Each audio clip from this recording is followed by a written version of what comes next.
Hi, Neil. How are you? Very well, Andres. How are you, sir? Very good. Thank you. Awesome, awesome. Thank you very much for joining. Thank you. Awesome. Andres, I just want to introduce you to my colleague, David. He's on here, and there's Christy. Hey. Hi, David. How are you? Hey, guys. Good. How are you guys? Very good. Where are you guys? In the U.S. or? I'm in Austin, Texas. That's where my home base is for me. And I'm in the UK at the moment. So, yeah, we're really going international today, right? Yes. This is amazing. Yeah. Great. Thanks for joining. Christy, thank you for joining. You're a star for making the time, and likewise, thank you very much. So we've got plenty of guys. I can just see everybody coming online now. Plenty of attendees, both registered and attending, which is awesome. Just give them a couple of minutes just to get the numbers up so nobody misses the start, and we'll carry on from there. Perfect. Great. Thank you. No worries. I don't know what it's like where you guys are, but we've had about 3 or 4 weeks of beautiful sunshine weather, which for this time of the year where we are is slightly unusual. So as soon as we're done here, we're outside, we're barbecuing, we're just going to make the most of it. I do not have that. It's damp and miserable and cold, and Right. we all need some sunshine. It's people are going to start to lose their minds soon. You can come on down to Texas. It's going to get to 95 today. So we got plenty of sunshine. That's my type of weather.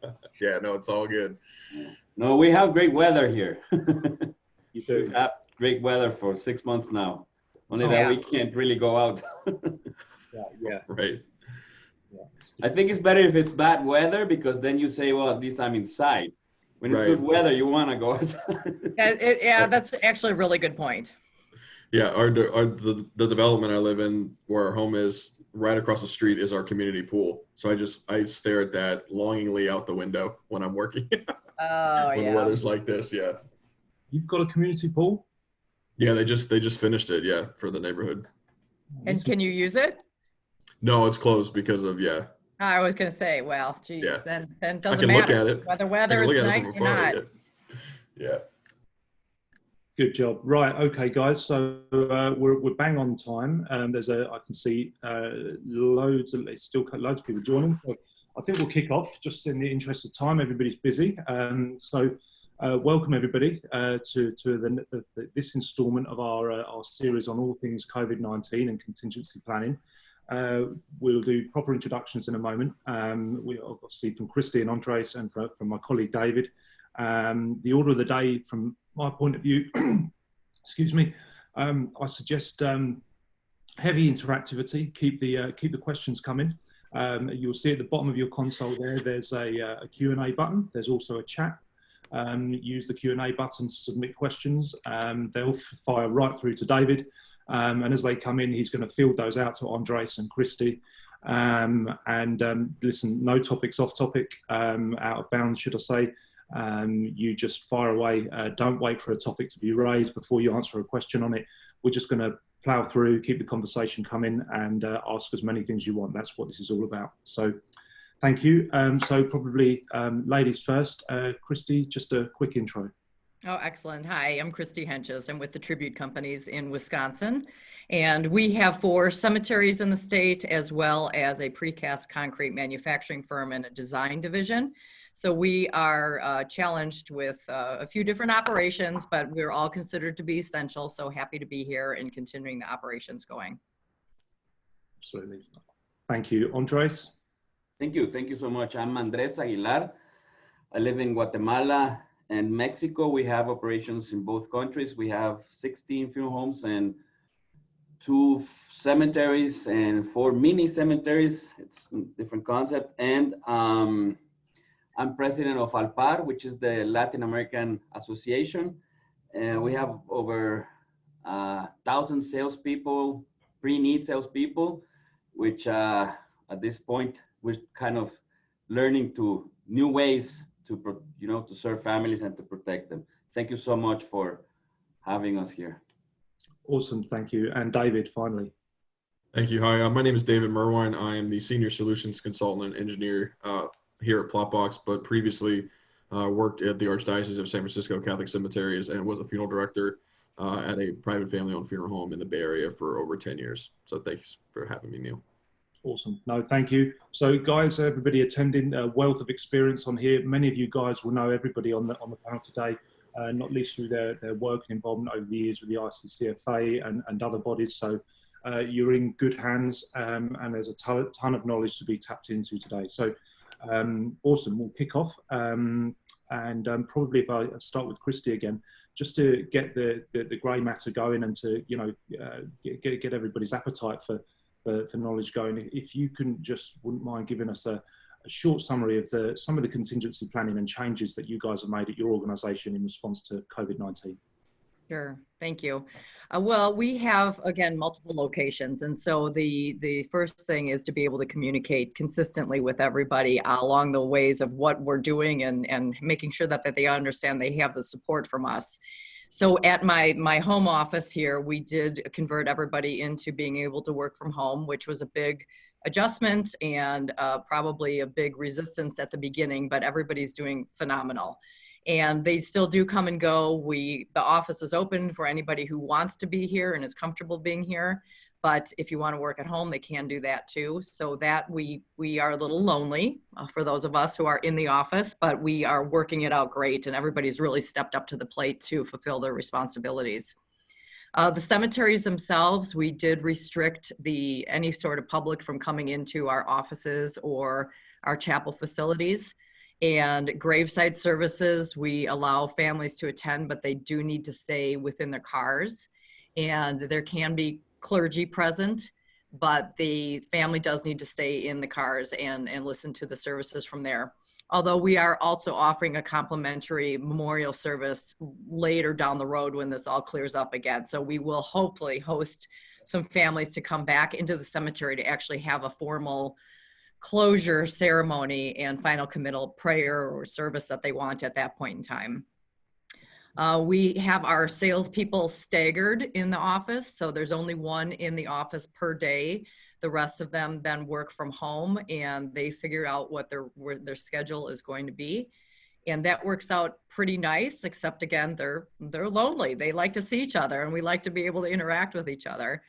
But they're working from home and trying to do our presentations, whether it's pre-need or at need, on the phone or on a Zoom meeting or any way that we can communicate the best way.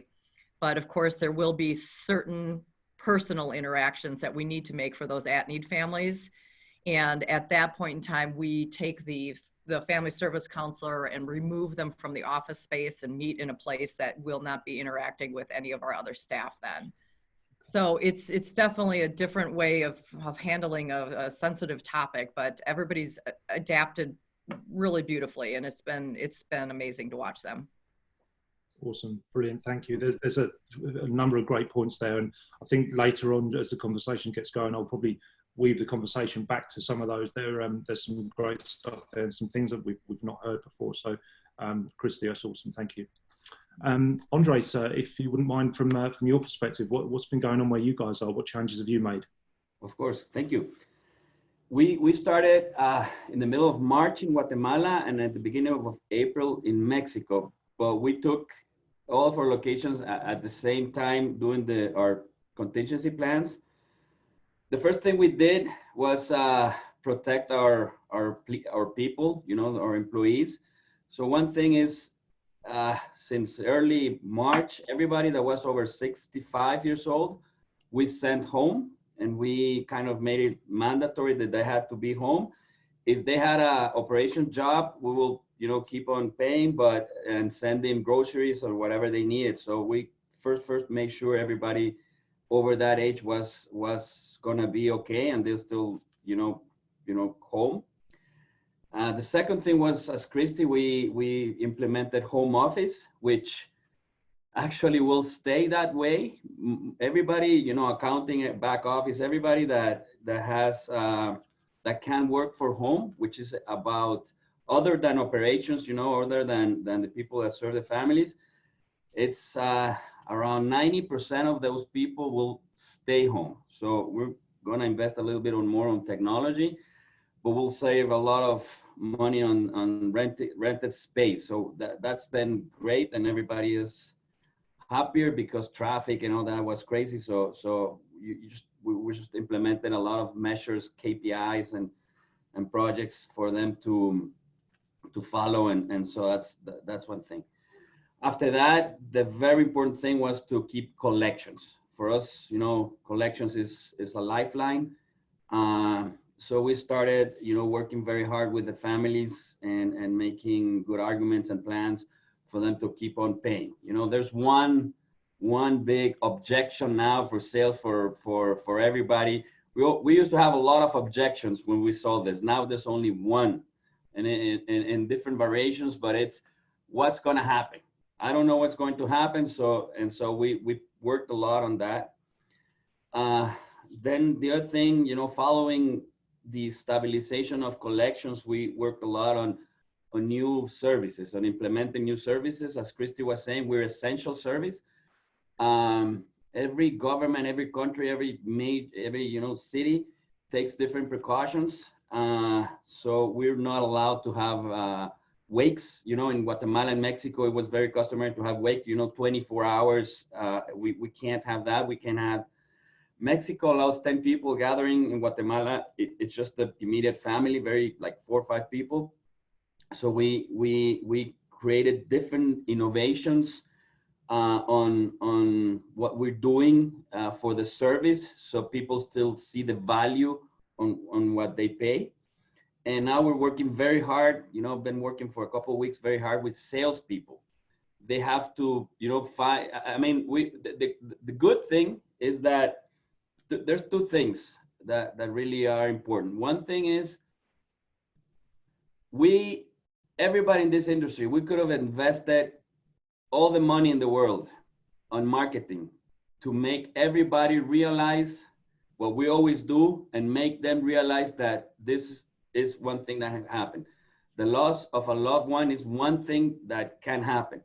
But the priorities for everybody we're always, they go to the mall, traveling, everything else. Now, that's not happening. And everybody is in a state of mind where they're scared, where they see it that's possible. So we have them, if you want, in a state of mind where we always wanted it. Our presentations, most of our presentations when we sold pre-need was to make them realize that. So that's all, done by, sadly, this virus, but that's the way people are thinking. And the other thing that's happening a lot is people are learning as we are doing this. The workforces are helping us make people learn that they can have interactions via, video conferencing.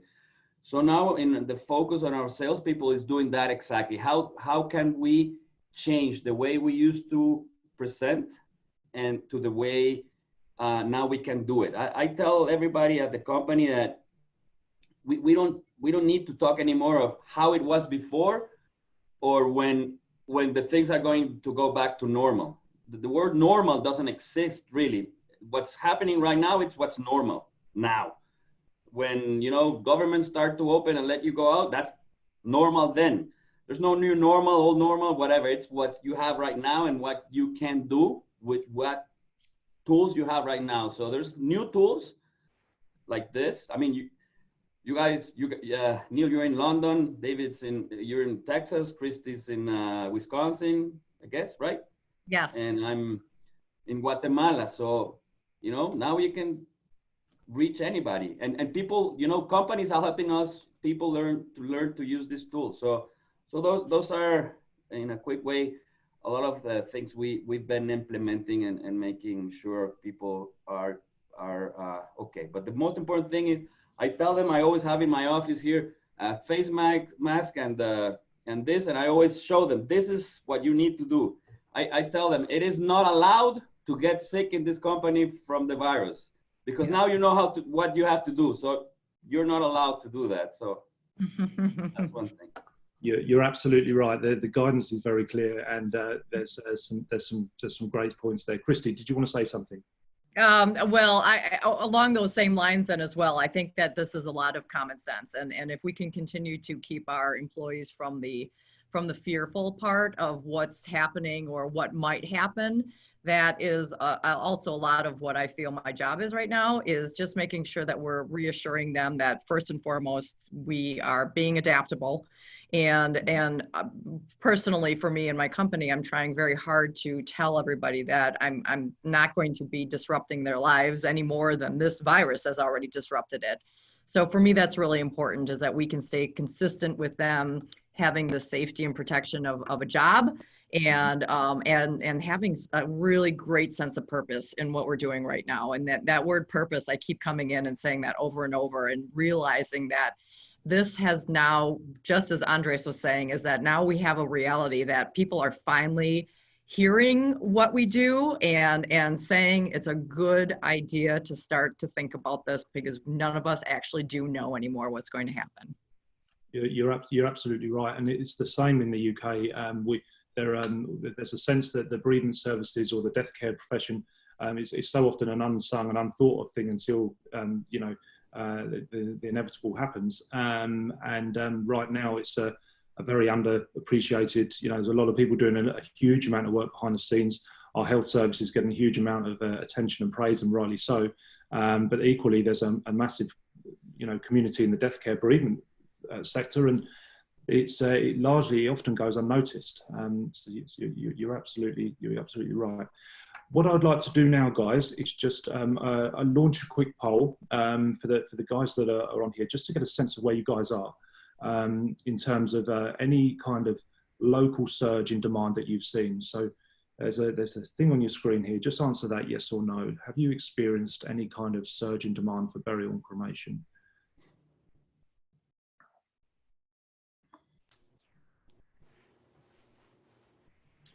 Okay, so those are coming in. There's a little bit of a trend coming through here. Okay, so we've got how many people here? Nicole, you don't see the poll. I'm sorry. I wonder why. I can see the answers coming in. I wonder if there's anything down the bottom of your screen, Nicole. But I can see that most organisations have answered. So the poll here is, what we're showing 70% of you are saying no, that you haven't, and 30% of you saying you have seen a surge in demand.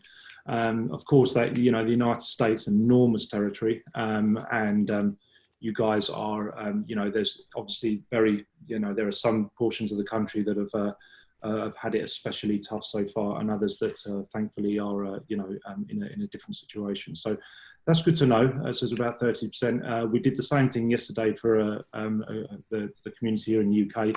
And just for your reference, it was about 60% had seen a surge and 40% that hadn't. So, smaller country, tighter geography. So it's probably about what you'd expect. So there we are. Okay, so I can see some questions coming through.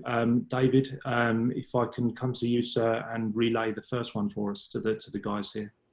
Yeah, absolutely. So just kind of what you were talking about, Christy, with maybe subsidizing potentially any commissions earnings. The question reads, are either of you subsidizing the commission earnings of your sales staff, and if so, how is that working for you, and if you're comfortable sharing a range?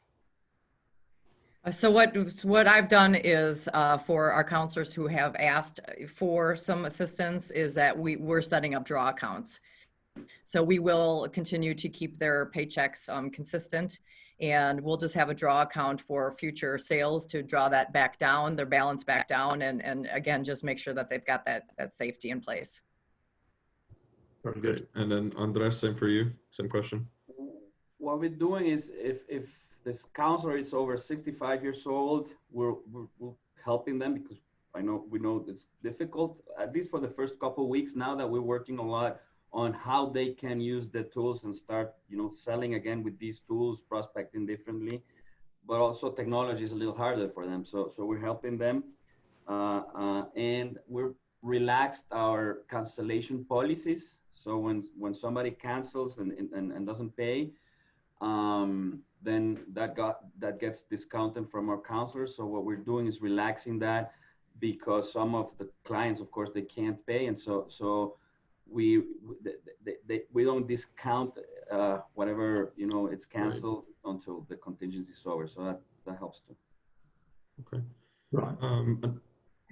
Another question that came through was in relation to pre-need. So kind of along the same lines of that question, have you seen an increase, a decrease? How's that affecting your ability, you know, with the remote working to actualize that demand or decrease? It's challenging. We are struggling with being able to get the same amount of connection with the families that we had prior. And ironically, we ran a mailer, we dropped a mailer right when this was all coming about. And I could have pulled it, but I chose to go forward with it because I said this is the best time to continue to bring awareness. We had actually a really good return rate on that mailer, and we are continuing to keep in touch with those families. And our reload programs are successful because there's people at home and we can get in touch with them and we can review their file, and they're actually giving us the time on the phone that was always a challenge before. And so that ability to actually get people to talk to us is definitely there. I think it's the fear of the unknown of their financial status that we're struggling with right now. So I just talked to my sales manager earlier today, and we talked about whether we can come up with some sort of creative incentive for them to at least get something started now and provide either a rebate program for being a loyal customer down the road when we get all out of this, or something along the lines, just so that we can thank them for helping us, and we're also helping them in turn too. So we're trying to think of some creative solutions to help perk up the pre-need sales, but it has been a struggle for us. Okay, very good. Andres, anything from your side? Yeah, so we had to, you know, close, or whatever word they're using, close everything, go to home at the middle of March. And so after that, sales went completely down for the rest of the month. I mean, it was bad. And that's when we started implementing most of, you know, new ways to sell, make them easier for them, and giving them new tools. And then April, they started going up. And actually, it looks like April is going to be better than March, even though half of March was, you know, a good month. I mean, it was a regular month. And so they're starting to learn these new tools. They're starting to work with it. And people, if we can reach them, the information we can give them makes a lot of sense. I tell them it used to be, we had like a study, and it would say like a priority in your, you know, in the top 23 priorities. Now it has to be as, you know, internet, as food, as, you know, electricity, because the most important objection we get is, I don't know. And I say, exactly, you don't know. And that's exactly why you need pre-need, because you don't know if you need to buy a service right now. You're exposing your family to go out and find a provider. They have to go out. They have to expose themselves for the disease. And then they also have to expose themselves of paying a lot more money than usual, because sadly, I don't know in the States and UK, but there's some companies that are taking advantage of the situation and charging a lot more money than they should, because they know they need it. So if you buy pre-need and you don't know what's going to happen, this is the best way for you to save even money, because it's like saving at the end. So we're working hard with these concepts. The most challenging thing was for our salespeople to realize this is what we have. We can't wait anymore. They have to eat. They have to show. And another concept we use is, this is because everybody's home. It's at home. This is an important message we can give to our families. Our salespeople can either go home and complain and, you know, about everything and be sad because of the situation, on in this adverse situation, they can show their families, the kids, whatever, what they're made of, and that they can come out. So motivation goes a long way with new tools, because they have this responsibility. We all have this responsibility now to show our kids, everybody, that even though, you know, this microscopical thing is changing everything, we can still thrive. And so sales been up. We have tools. We created the 6 simple ways to sell. It's in a phone call, 20-minute phone call, that you can give all the information. And referrals are king now, but I mean, more than before. A cell phone has more than, I mean, how many contacts you have here? So we also have some tools for referrals to get them, and incentives. We created a reduced service attached to our regular services.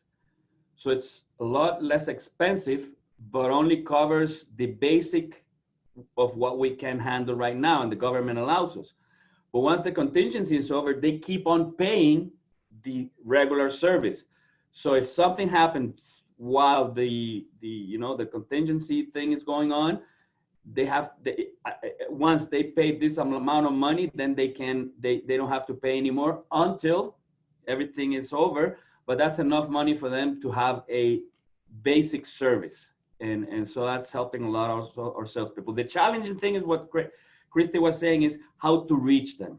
But once you get the referrals, once you reach them, then they understand, because it is very easy to understand that you have to be, buy pre-need now. Yeah.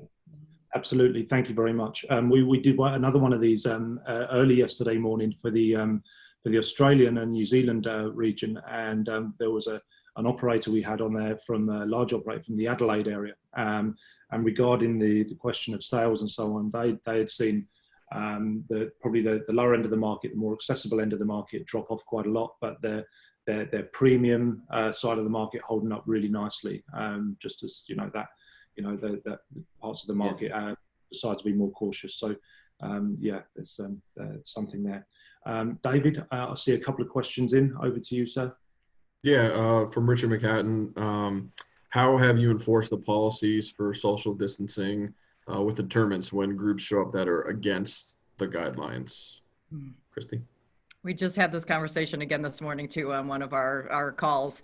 And so some of our locations struggle with that because they feel that they are trying to appease the families. And I had to reinforce them is that this is a mandate at this point in time. This is a law that we need to follow, and we're responsible for it as well. So they have now said they're going to always have a manager on site at each burial service in the background, just in case anything does need to be enforced. And our grounds crew has certainly been well educated on what needs to be done there. We have actually a service today that we had a very vocal family that insisted on going against the rules and the regulations. And we basically said what we were going to do is let them go 10 at a time up to the graveside. Our grounds crew was going to be asked to leave, so they wouldn't be on site. And then they can rotate people to come around the graveside service. And then once they have all entered their cars and left, then our grounds crew will come back. But we have to make sure that we're being safe for all of our employees, and that's number one for us also. But there are some people that will resist it and go against the grain. We've had some funeral directors in our markets that are challenging our procedures versus what they're doing, and that makes it very complicated because we always look like we're being terrible people then. But just to make sure that we are constantly communicating upfront with the families at the time of the authorization appointment before the burial, so they absolutely understand what the expectation is, and then making sure the grounds crew knows, and then have somebody on site to follow up with that. Okay, very good. So it's the good, what Christy was saying, the good thing, if you will, it's because it's mandatory. So that's a good argument anyway. But we did an option for the families. We say, okay, if they can't go to the gravesite, So at the cemeteries and actually in all of our funeral homes, we implemented a drive-through funeral. So we have this nice tent and the families, you know, 3-4 members separated. We have the casket, the viewing, it's kind of a viewing, and then we have a TV monitor with, you know, pictures and the celebration, the tribute. And so people go drive through and give their regards to the families. And actually, before they come into the cemetery, the funeral homes, we give them, you know, the condolence cards, little cards, so they can also leave the condolence with all the, you know, sanitary precautions, gloves, and all that. And so it has been a very good way now for families to, you know, to give their condolences to the family members without exposing anybody. So that option really helped the, you know, I want to be at the graveside and I don't care what, you know, you guys say. So that's helped. And we did it in Mexico and we did it in Guatemala as well. Right, okay. Very good, very good. Thank you. David, there's a question there from Tom. If you wouldn't mind relaying that, I would just say, I'm not 100% sure, forgive me my ignorance, if these guys will have cremation facilities. Andres, I don't know if you do, but let's hear the question, and if not, then we'll move on to something else. Sure. Have either of you seen an increase in direct cremation, and if so, how have you addressed these challenges? I do not have a crematory on site, so we don't deal with that right now. We do have cremation. It does, families ask for that. It is different than, you know, a lot of parts of the world. In Guatemala and Mexico, tradition is still very strong. So also we're giving them an option. We implemented the virtual funerals, so people can, we had one yesterday with more than 50 people like this with the technology, from cars, from homes, from wherever they could, you know, connect and have the celebration.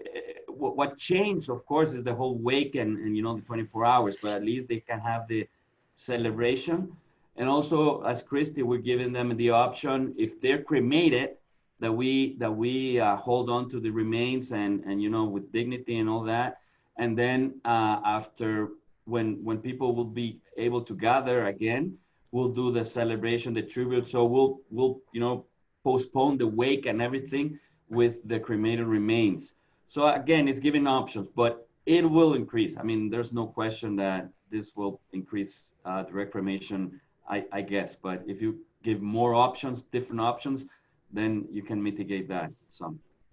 Right. Awesome. Thank you very much. Christy, earlier on you mentioned a point when you were kicking off there, that you guys are investigating the possibility of running complimentary memorial services down the line. Have you, is that just a, you know, conceptual idea at the moment, or have you guys fleshed out any more plans or timings around that, anything like that? So it's not a concept. We are offering that to every family right now and keeping a running log on all of the families who are affected during this time, so that when everything has been cleared up and we're free to get out in the real world again, we will recontact those families to set up another service, whether it's in our chapel or at a mock setup at a gravesite service. And if they want to conduct a real service, we will allow them to do that at that point in time. But we're just keeping a running list on all of it, and we'll continue to keep in touch with them. No time limitation, whether they want to do it at the 1-year anniversary of the death, that's perfectly fine with us.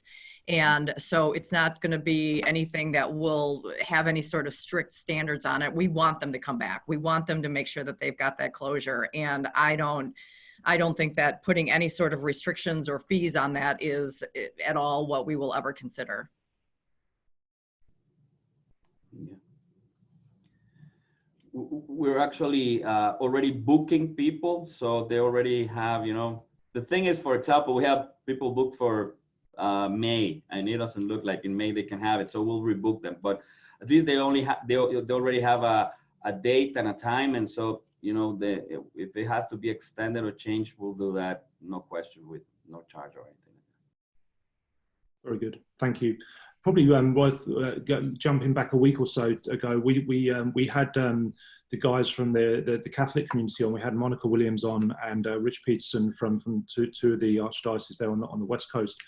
And one thing that Monica had mentioned there is that in Colma City, just outside of San Francisco there, one of the cemeteries down the road, I think is from one of the Jewish cemeteries, one of the traditions there, and forgive me if I don't get this quite right, is that after a year they will do, in normal times in the Jewish community, an unveiling of a memorial. And that's something that I know Monica, she hadn't necessarily said they were going to do, but we're looking at, you know, perhaps implementing something like that in order, like you say, Christy, to give people that closure and that final goodbye. So there's some kind of memorial service. So kind of, you know, learning from, you know, taking things from other communities nearby. It was nice to see. I think just to build off of that too, we've actually implemented unveiling of memorial services within our cemeteries for all families within the last year and a half, because there's so many times where that is such a huge part of the final step of closure. And so when we can make it more into another ceremony where they're out and we will put a blanket or a covering over it and make it into a ceremony, it's been very meaningful for people. And we know that that's a very hard part of them to be able to see their loved one's name in stone, so to speak, and often their name as the spouse or companion. And so it really is something that we probably haven't done a great job as an industry as a whole. So it's a great lesson in remembering how important that part of it is too for the families. Absolutely. Thank you. Andres, at the start where you were outlining some of the planning and some of the changes that you guys had undertaken, you'd mentioned that you're actually going to extend probably permanently the working from home arrangements for your teams. I mean, that's an incredible step, and fascinating to hear. It's the first death care organisation that I've heard of committing to that in a permanent way. It's amazing. How did that go down with the staff, or has that even been communicated yet? Well, no, it's communicated, and actually people are already, you know, very orderly picking up their personal stuff and all that. So in different locations, it's a little bit different, but what happens, for example, in Guatemala is there maybe sometimes they have to be 2 hours in traffic to go to the office and 2 hours to go back. That's 4 hours that they have to be in traffic. Public transportation is not really that good. So, and then they have to spend money on, you know, lunch because they're not able to go back to their homes. Yeah. So in Guatemala, we will have more back office staff. It was very easy because for them it's good. We still are looking into helping and providing them for more bandwidth and things like that. But at the end, it's going to be anyway a lot more cheaper than you know, renting office. Another very important thing is that we've been using a methodology of accountability for some time, which everybody at the office has 5 priorities that they have to go through, and then everybody has 3 KPIs. Whoever didn't have, now they have them. and so it's very noticeable if someone is not really working. Then I have, for example, I have everybody, you know, in my staff has, and their staff has a meeting, a daily meeting. Mine is at 8 a.m. and my staff has different hours. So every morning at 8 a.m. we're sitting in front of, and we've been doing this for 2 years. So this part's been easy because we used to use Zoom and all that. So for 2 years, we've been meeting every morning through here. And now through this time, I'm doing another one at 4:50. So, you know, everybody's still, you know, working. It is impossible to know if what they're doing, I mean, in the whole day, but it's very easy to know if they worked or not because they're giving results. And so the staff kind of was used to doing it that way.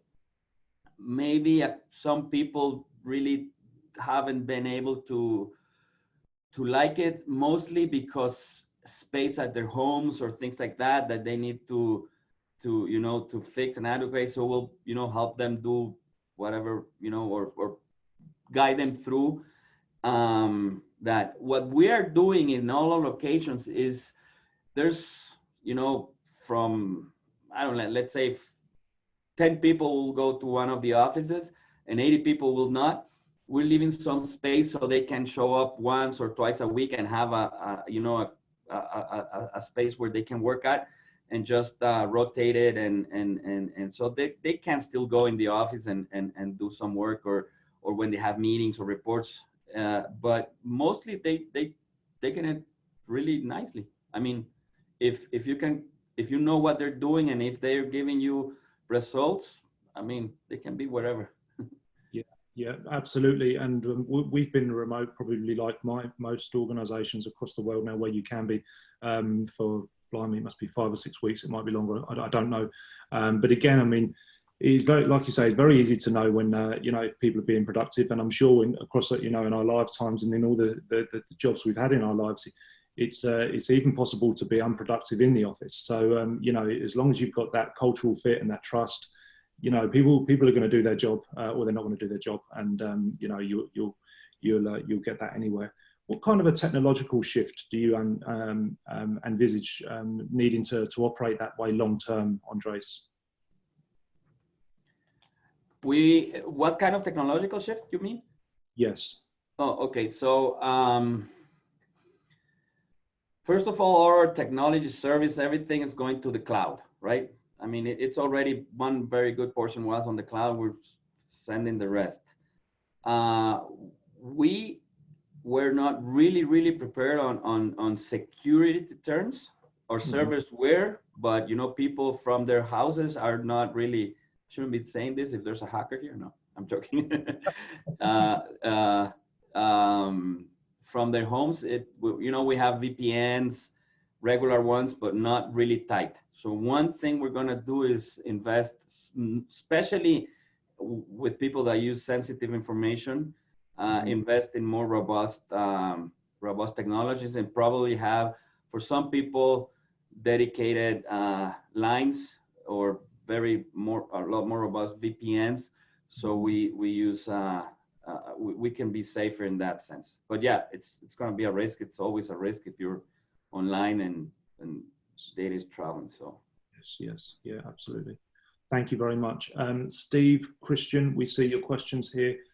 David, if you can take the guys through those, Sure. please. Yeah, I'd be happy to. So Steve has asked, with so much business currently being deferred to a future time, for example, sales, cremated remains, burials, memorial services, how are you planning and preparing for the coming surge for these services when restrictions have eased and business has returned to normal? Is that something you guys are considering at this time? We are, and we have talked about that, and we know that right now is also a really great time to hire, because there's a lot of people looking for jobs. And so we have discussed the fact that we have struggled before. Our unemployment rate was so low that we were really having a hard time finding people. But right now the pool is much more vast, and we are placing ads right now so that we can have people lined up for the future and when we can get back to normal then too. And I also think that goes towards just messages to employees about mediocrity is it's not accepted. And whether you're working from home or whether you're working in the office, right now we have people that want to work, and if you're not fulfilling your responsibilities, then it's real easy to say we can easily replace. And we are fortunate we don't need to do that right now, but it's a culture thing, similar to what Andres was saying, is that you got to perform and you have to make sure that they're held accountable for everything that they're doing. And right now is just a reiteration of that. Yeah, great. Yeah. So in Mexico and Guatemala, usually the service is awake. So it's 24 hours of service. We're not offering that because it wouldn't make sense for families to, go back in 24 hours. So it's actually not bad, because it's going to be a couple of hours of a service, 3-4 hours after that. So we're booking everybody and Sure. And so making time for them. So I don't think that portion is going to be a problem. Until now, people are booking different times, different dates. We have enough staff, but what Christy said is very important in terms of also staff. We had to reduce a portion of our people anyway, because they were not doing a lot.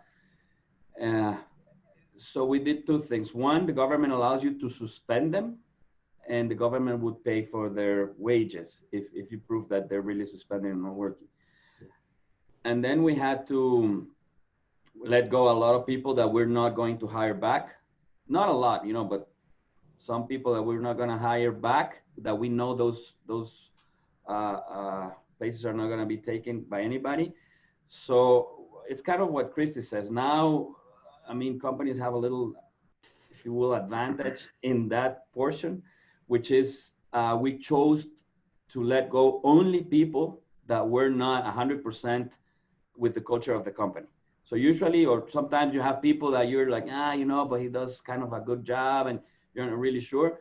Well, now it's the opportunity to keep only the staff you want. And then one last comment about hiring. We hired about, in the last 3 weeks, we have about 200 salespeople, but they're all independent. And the ads were work at home, make money from home. So what we did is facilitate a way, the things we were talking before, of how they can sell from home. And what we're looking for them, it's a lot of the contacts they can have and helping them, you know, make some money and giving us all those contacts. We're contacting restaurants, we're contacting different industries that we know that they're not gonna, you know, they're not, the people are not doing anything. They're very sad to let so many people go. So we're contacting them and saying, you know, we can help your people. If you give me the names, we can help them make a little money selling pre-need. So we'll see. We just, I mean, it's like 200 people we hired, 50 can stay, and it's going to be very good. So we'll see. Absolutely. Thank you very much, Andres. That's awesome. Okay, Christian, David, to you, please. Yeah, of course. So Christian asked, do you think times of COVID-19 makes an opportunity for governments around the world to look up to the funeral industry as an industry to take care of, and from now on, you know, be able to support the professionals with less or even more regulations and benefit of the business? And part two of that is, you know, what can funeral directors and local or international associations do at this point? So Christy, if you'd like to take that one first. It's a really great question. And I think across the board, there's been an uptick in the respect for our entire profession. And I'm sure you've seen the Mark Cuban kudos that we got within the last few days here then too. And messages like that are so important for everybody to see that we are, again, a very purposeful business and certainly essential. And I really just think it gives a whole nother perspective to even to our employees of how important they are to on a daily basis of what they're doing.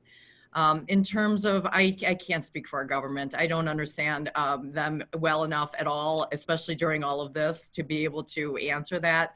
But I'm hoping that it certainly doesn't create more regulation. I do certainly hope it brings more acknowledgement and people just understanding what we do and the importance of the services that we provide.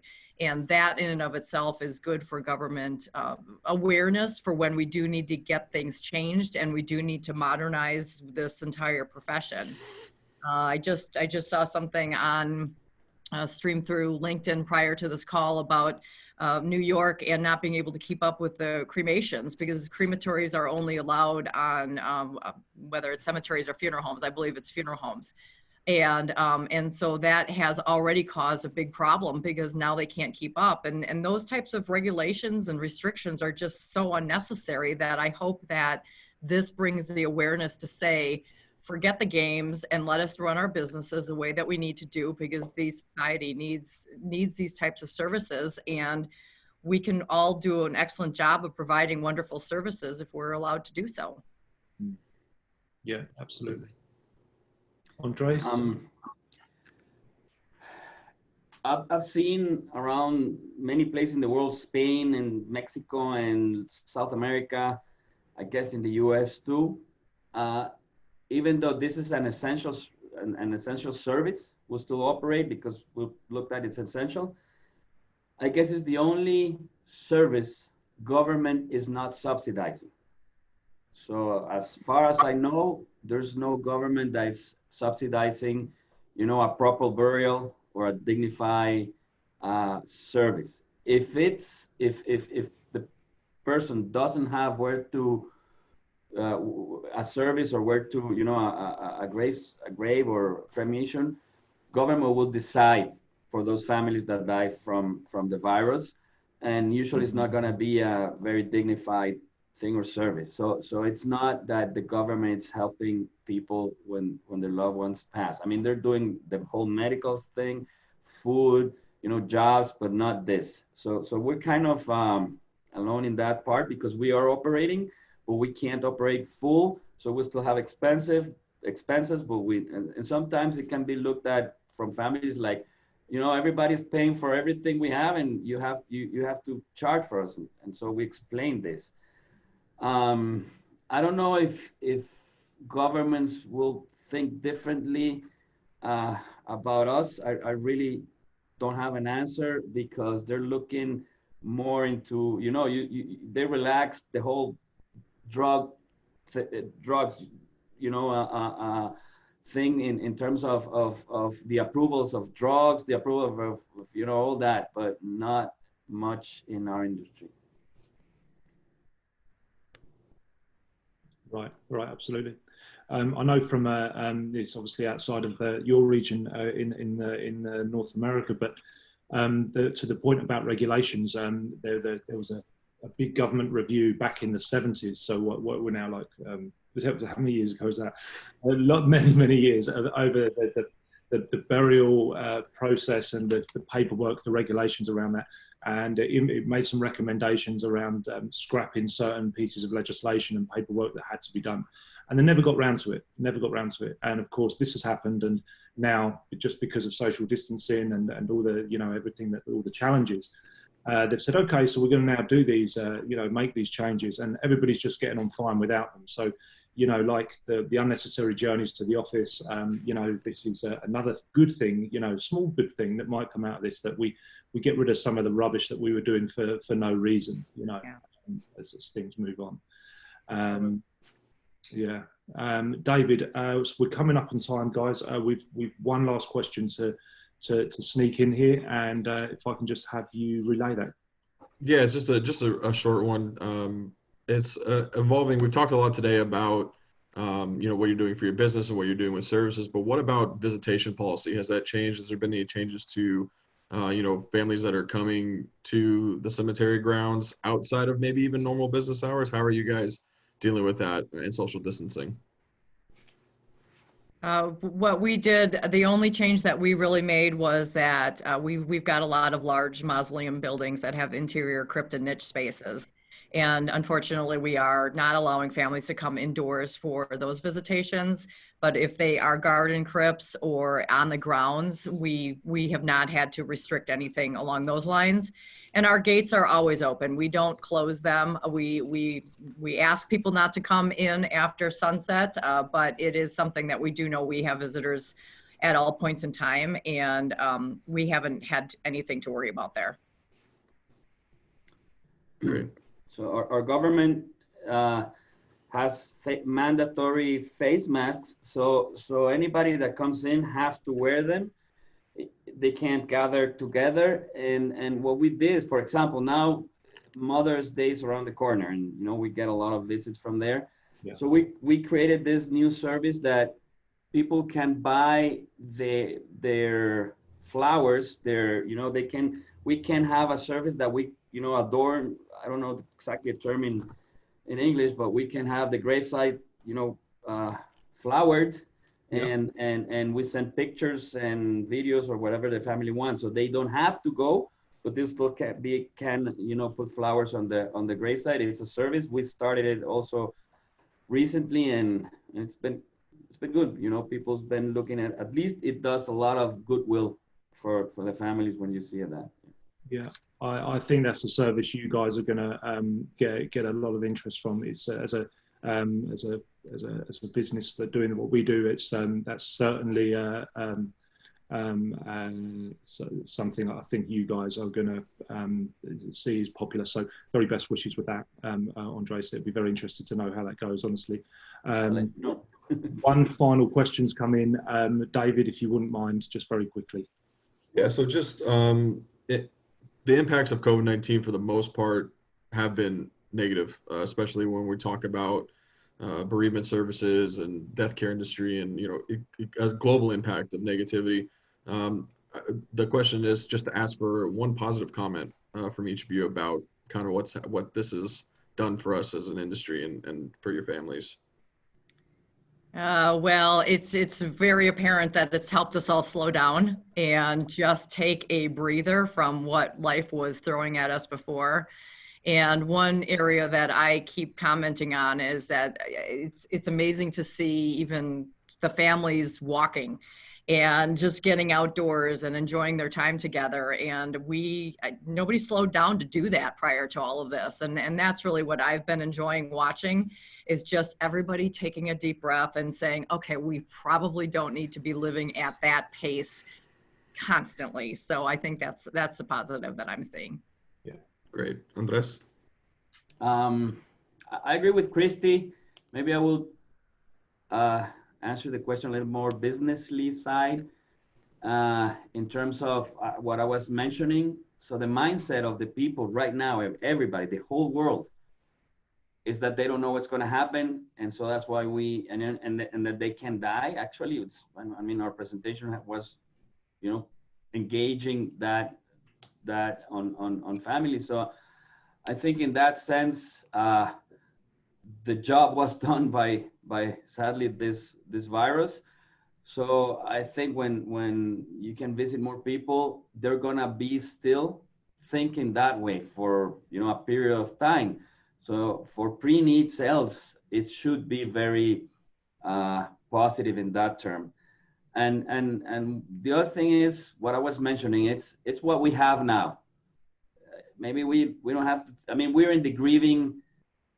We know about grieving. This is what we do. So this whole change that we went through, any change we have has to have a grieving period. So at the beginning, we had the whole steps. We shock and negation. So we were in shock. Everybody was saying this is like the movies. And I think we saw too many movies about this, because we were doing exactly what the movies were saying, showing. So everybody was, in negation. This can't be happening. Why can't I go out? And we're going through the whole grieving process of not understanding what's going on, anger, depression. And I urge everybody to go straight through acceptance, because this is what we have right now. We need to accept this. We need to, do whatever we can with what we have. And when we get another situation, we'll engage in that one. And hopefully the situation will be that we can, again, go out and do whatever we want. But by now, I agree with Christy. It's a good time to think about things, but also a good time to embrace whatever we have. And the most important thing is now we know how this thing, now we really know. I mean, I'm not saying scientifically exactly know how this thing spreads, but we know that if we take care of ourselves, we don't need it. So that's one thing very important everybody has to do right now. And so things will be always positive if that's the case. Yeah, absolutely. No, there's definitely some lessons, and we're often reminded good hand washing and all that stuff. Remember, it's like back to primary school or elementary school, should I say? Those good things those need to carry on. Guys, we're up on time. We're going to just start rounding off. The feedback that we're getting through the Q&A here and the comments are very positive, thank you. There's clearly some value being got out of this, which is absolutely what this is all about. What I wanted to bring your attention to is Plotbox Connect. It's nothing commercial. It's not sales. It's not about Plotbox in any way. This is a death care community forum. for professionals all over the world. We've channels in here for Australia, New Zealand, North America, the UK, Ireland, with just loads of helpful topics on things like this today, contingency planning. We've got people here posting queries and questions, and other people from the community answering these questions, surveys and so on. So if this type of thing's your bag, where you want to interact with peers, you want to ask, you want to share best practice from your country or even internationally, get into this. Let's say it's not commercial, it's not about us in any way. There might be something for you there that's useful, and we'll make that link available to you guys at the appropriate time. But I guess at this point, I want to say a massive thank you to Christy and to Andres. They're very busy folks, and you know, the scale of the businesses they've got and the challenges they're facing. You guys are great people. You've really shared a huge amount of information at a very busy time. So thank you. And I'll just anything final from Christy or Andres. I thank you for doing these types of programs, and we've all become webinar experts, and I appreciate having the information out there, and just continue to use these types of resources. So thank you for putting it together. Yeah, thank you so much. Really appreciate it, and thank you everybody that joined. Now it's a good time for everybody to share ideas. It's amazing how in this history we all come together and to share ideas, to know that we're facing the same challenges everywhere. So together, you know, sharing those ideas, we can you know, we'll be okay. So thank you so much for this initiative. It really helps a lot. Okay, well, listen, thank you very much, and thank you to David, expertly handling the questions there. Yeah. So thank you.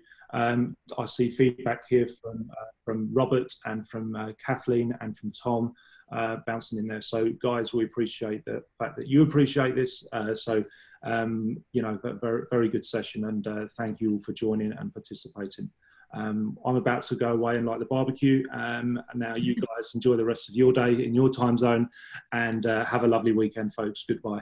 Thank you so much. Thank you so much. Thanks, Neil. Thank you, folks. Bye-bye. Bye-bye.